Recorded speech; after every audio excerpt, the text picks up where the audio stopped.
Good morning Philippines, mga kababayan, mga kabarangay, mga kapatid. Ngayon po ay araw ng Martes, April 2, 2024. Pagpatuloy po natin itong ating advocacy, mga kabarangay, mga kababayan, mga kapatid. Ano po ang ating advocacy? Primarily po, palitan po ang struktura ng ating pamahalaan. Shifting from presidential to parliamentary type of government. Pangalawa po dyan, siyempre, yung pagbuwag sa Senado as an institution. Bakit po? Because inherently in a parliamentary type of government, there is no Senate. Meaning to say, wala pong bicameralism. Alam po ninyo mga barangay, mga kapatid. Narinig po natin ang paliwanag dito ni Mig Zubiri, the Senate President.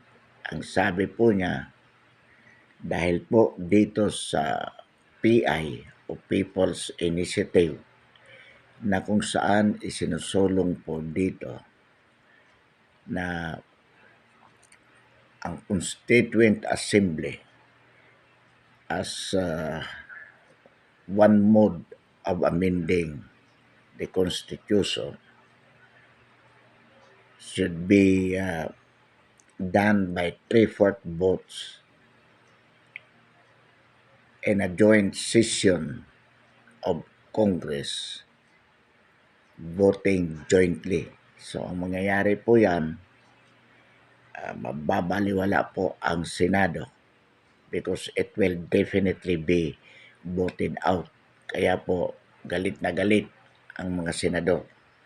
At ang sabi nga ni Pangulong Mig Zubiri ng Senate na ito daw ay sisira sa bicameralismo.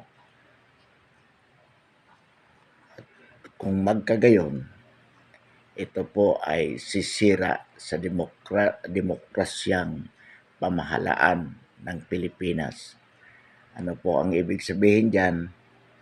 Na kung mayroon lang, kung magkakaroon ng iisang legislative body sa pamamagitan ng parliament, which is called a unitary legislature, dahil wala na nga pong Senado, so wala na raw pong demokrasya sa ating bansa. Kaya sabi ni Mig Zubiri, kailanman ay hindi dapat natin itong hayaan, tayong mga Pilipino, mga kabarangay, mga kababayan, mga kapatid. Ito po ay maliwanag na panluloko sa sambayanang Pilipino. Bakit po nasabi natin na ito ay panluloko? Sapagkat sa totoo lamang po, in reality, it is the bicameralism with the presence of the Senate that makes the Philippines the most undemocratic country. Bakit po? Inuulit at paulit-ulit po natin sasabihin ito. Sapagkat nariyan po ang Senado, which is a part of Congress, the legislative body. Ang Pilipinas by practice, the Philippines by practice becomes a democratic country. Although if we have to read the Constitution, literally, it means that we are the most democratic. Bakit? Sapagkat Section 1, Article 2 of the 1987 Philippine Constitution provides that the Philippines is a republican state. Sovereignty resides in the people and all government authority emanates from them. So kung babasahin po natin yan, mga kabarangay, mga kababayan, mga kapatid, well, in writing, ours is the most democratic country. Bakit? Ang sabi, ang soberenya ay nasa sambayanan. Ang soberenya po, ibig sabihin dito, the supreme power to govern is with the people. At lahat ng kapangyarihan ng pamahalaan ay nagmumula sa sambayanan. So, kung titingnan po natin mga kabarangay, mga kababayan, mga kapatid, it is an ideal democracy, definitely. But in practice, because of the presence of the Senate, ito po ay nagiging undemocratic. The direct contrast of what the Constitution provides.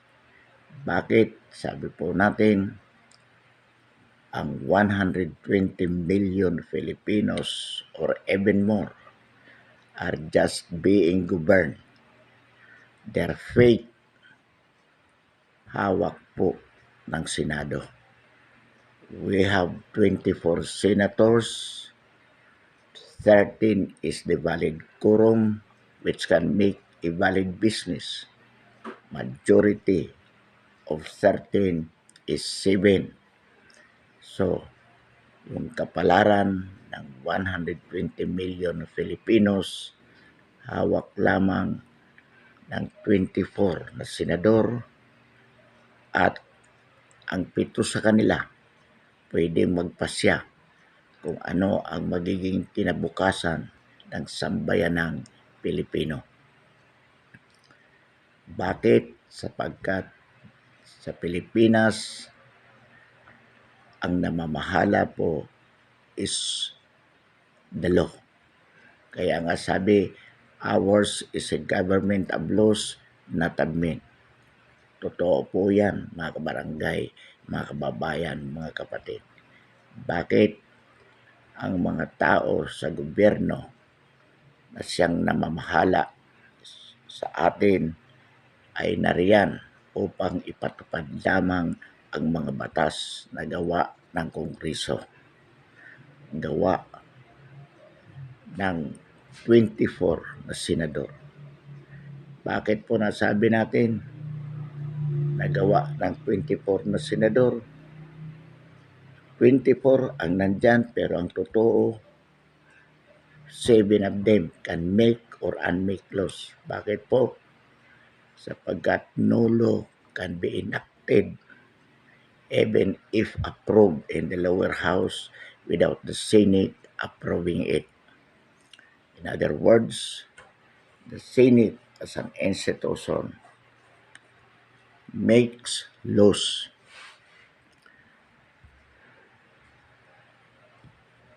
Out of 24, as we have said, 13 is a valid quorum. Out of 13 present discussing about to make or unmake laws, 7, the majority of 13 can approve or disapprove laws. So, in reality, the fate of 120 million Filipinos, even more, ay hawak po ng Senado. Napaka-undemocratic po. The worst thing that nobody thinks. Napaka mapanganib kung tutuusin. Pero walang nag-iisip tungkol dito sapagkat nabubulagan po tayo sa mga sinasabi lalo na po ng mga senador. Even the Constitution itself did not think it that way. Kaya nga po sa saligang batas nariyan ang Senado. Ngayon sasabihin po natin, nariyan na pala yan sa Constitution. Bakit kailangan bang pag-usapan natin? Kaya po nobody talks about it.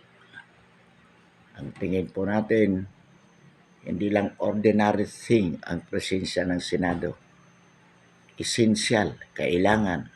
Without the Senate, we cannot live happily as a democratic country.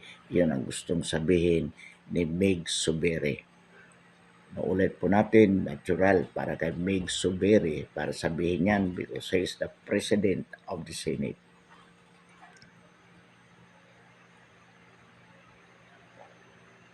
But let us look at it in terms of reality, in terms of actual practice. Mga kabarangay, mga kababayan, mga kapatid, inuulit po natin isang napakalaking halimbawa dyan na kung saan ang mga Pinoy at ang kinabukasan ng darating pang henerasyon. Tingnan po natin a very concrete example. Hindi na po tayo lalayo. Dahil sa pagtatangka di umano ng lower house dito sa PI na ito, People's Initiative, kung saan sinasabi nga na dapat magkaroon ng Constituent Assembly by 3/4 votes of Congress voting jointly. In practice, mawawala po ang Senado. Ibig po sabihin, with respect to this specific issue of amending the Constitution, if the PI, the People's Initiative, could be approved, the Senate would be outvoted. Because, as we said, if there are 300 congressmen plus 24 senators, it will be 324 divided by 4 times 3, regardless of whether it is a vote of a congressman or a senator. So definitely, Senate will be outvoted. So nagkakagulo po. Gagalit ang mga senador at ang mga marami pong followers nila ang napapaniwala. So to compromise, the President in the person of PBBM, kinausap si Meg Subiri, kinausap si Martin Romualdez, at nagkasundo sila, huwag nang ituloy ang PI na yan. Sige, magkaroon na lang tayo ng pagbabago sa Constitution limited to the economic provisions, which means don't touch. There will be no amendment whatever with respect to political aspects of the 1987 Constitution. Whatever amendment that Congress should make by way of Constituent Assembly limited to economic provisions. So, kahit na kailangan ang political reforms na sinasabi natin, which is more necessary, actually, hindi po pakikialaman. Economic provisions lamang, otherwise, magagalit ang Senado, magkakagulo. So, this is a very concrete example whereby the Senate dictates the fate of the Filipino people. So, kailangan po mga kabarangay, mga kababayan, mga kapatid, mabuwag ang Senado. Kaya nga po, paulit-ulit tayo dito sa paksang ito because we want to grab the opportunity of going on with this People's Initiative kung saan sinasabi dito that the people should amend the Constitution, that specific provision in the Constitution in Section 1 of Article 17, kung saan sinasabi that the people directly could propose amendment to the Constitution by way of people's initiative. At ang nais nga po natin baguhin dito sa Section 1, Article 17, yung sinasabi doon that Congress by Constituent Assembly with 3/4 votes could write in a proposal to the Constitution.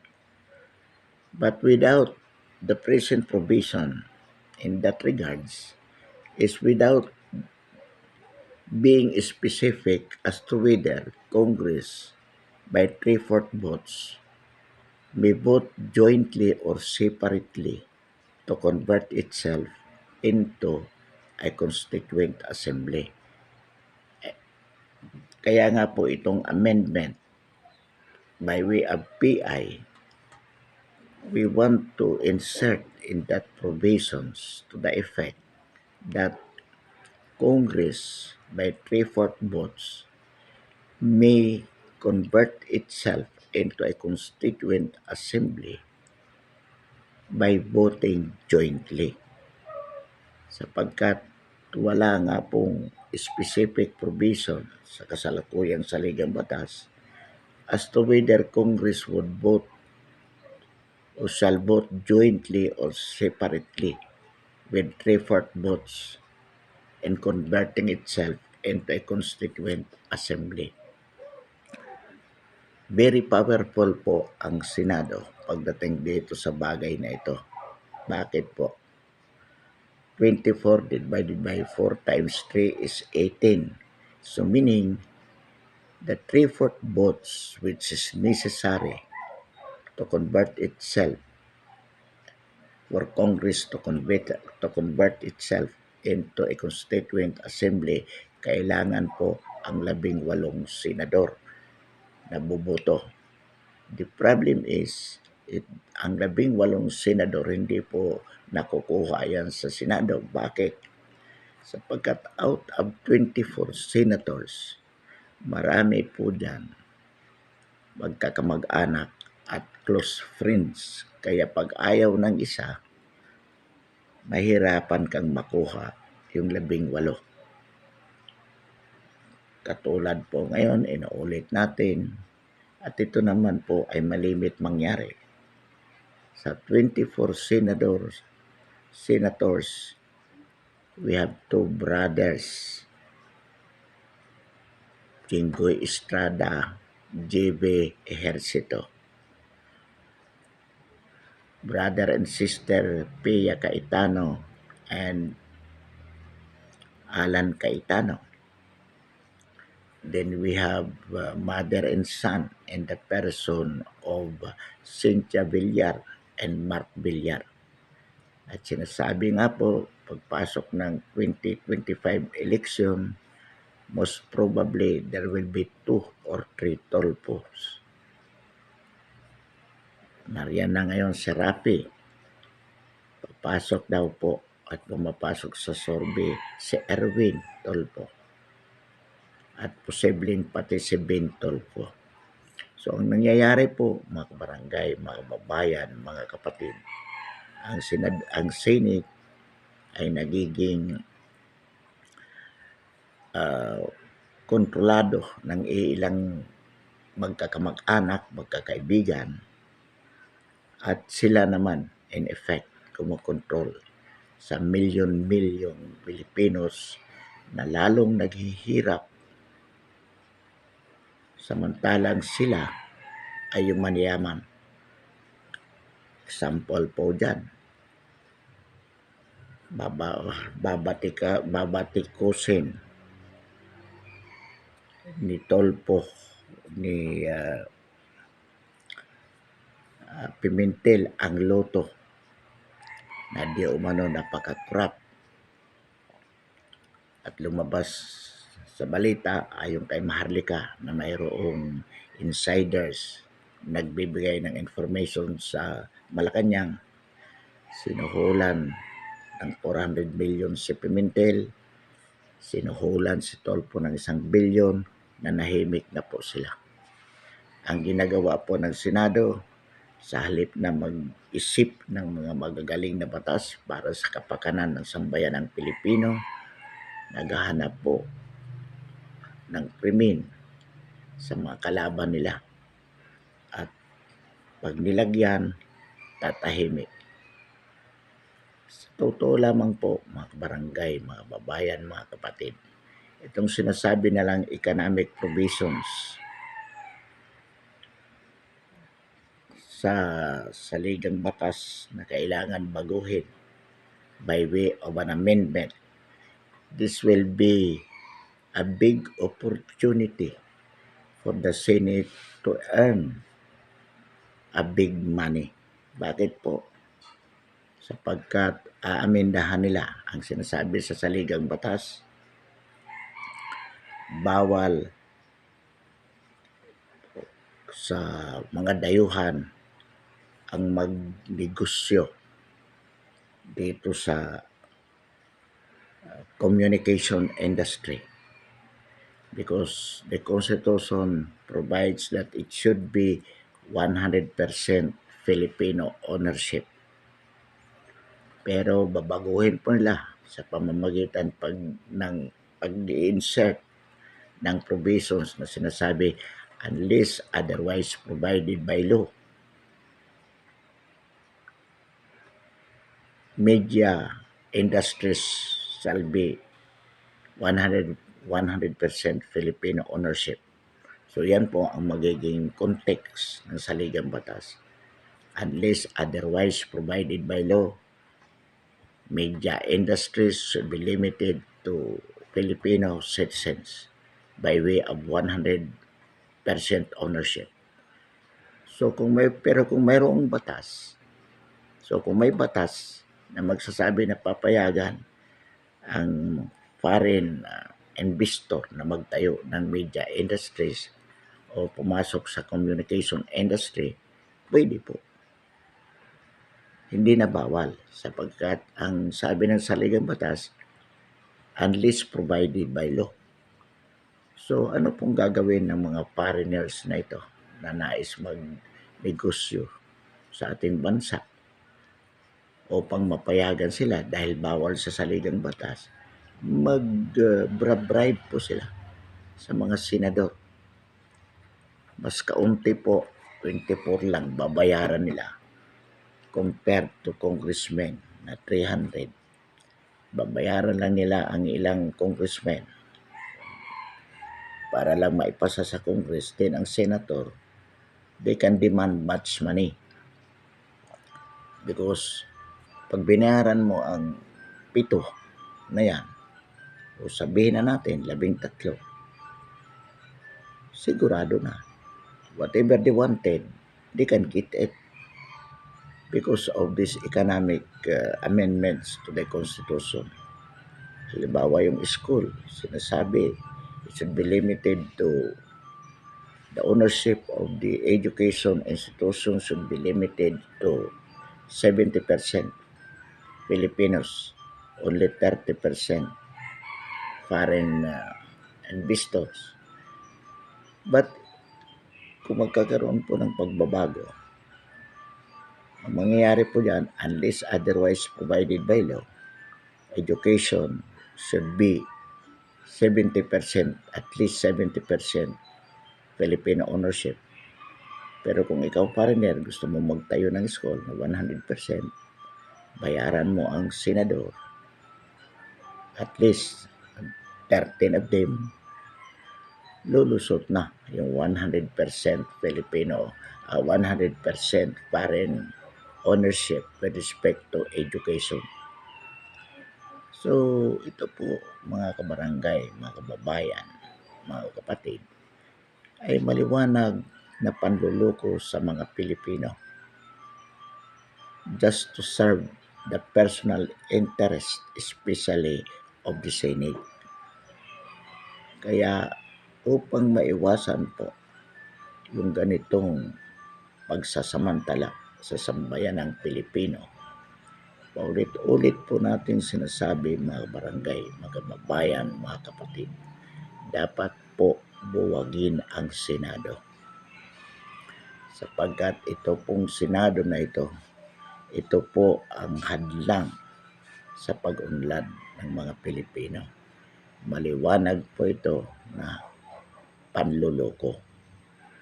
Ito naman po ay ginawa ng mga Amerikano. Sa totoo lamang po, nung panahon ni Mabini bilang the brain of the revolution, nung itinatayo po nila ang pamahalaang Pinoy,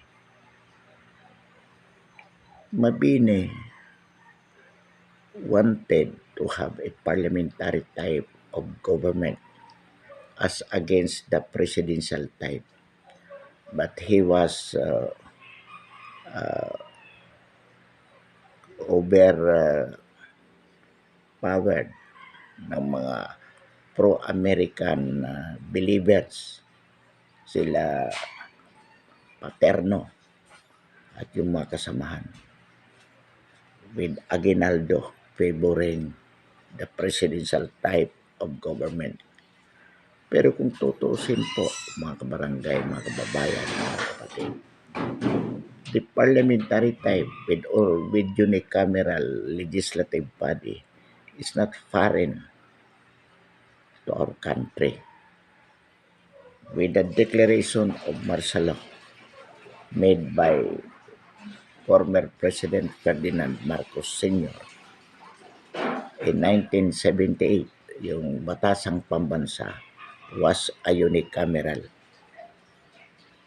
The National Assembly, it was presidential with Marcos as president, but a parliamentary type with Berata then the prime minister.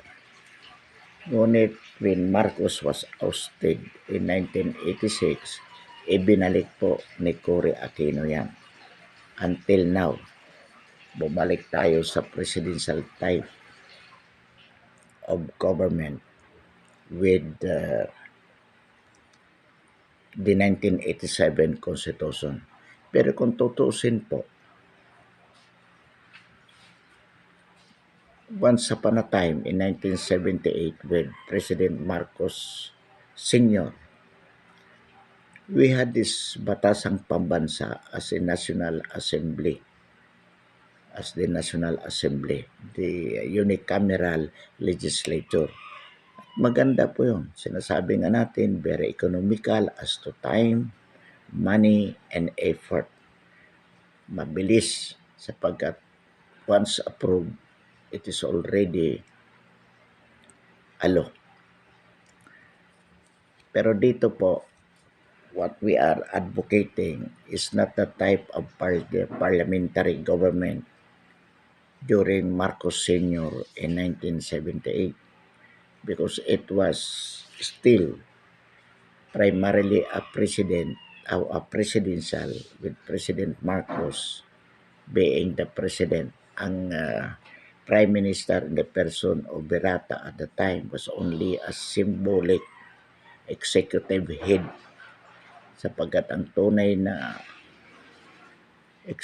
chief executive ay si Marcos pa rin. But in this parliamentary type of government that we are advocating is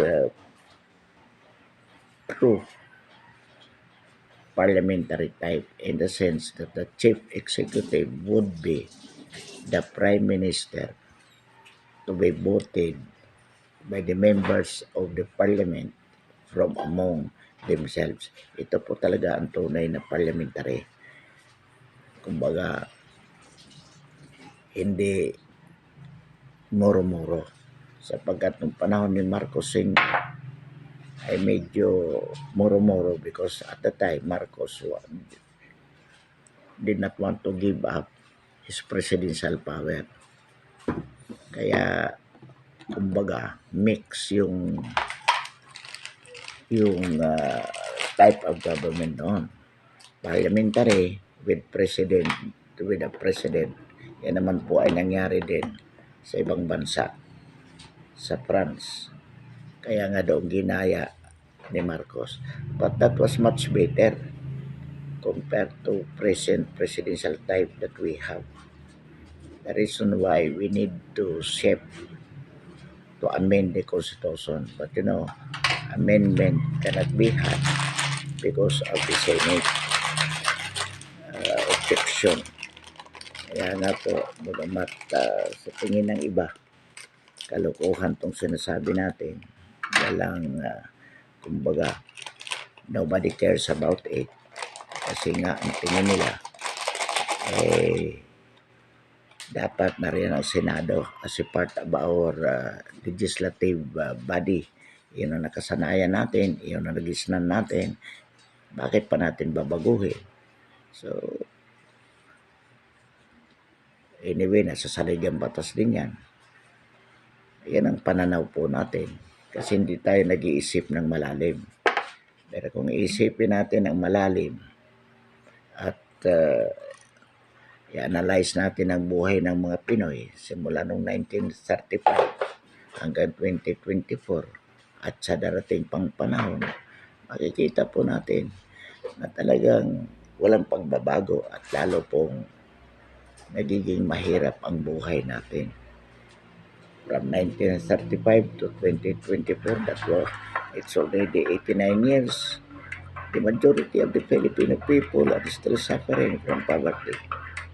At ang masakit po dyan, after 89 years, you cannot even see any hope for a better life. So, ba't hindi natin babaguhin? Dahil ang sabi ni Sobere na hindi ito democratic kapag nasira ang bicameralism. Without being a bicameral, there is no more democracy in the Philippines. Yan pong sabi ni Sobere, kalokohan, panluloko po yan. Bakit lalo silang yumayaman habang mayroon tayong ganitong institusyon na Senado? Naturalmente, mas lalo silang magiging milyonaryo, lalo na po kung mayroong coupled with a very corrupt president and the person of PBBM. Talagang sindikato na po ang gobyerno to the prejudice of the majority of the Filipino people. The government is serving the interests of the oligarchs. At tayo namang majority Filipinos, itong sambayanan, itong masa, madaling mabula.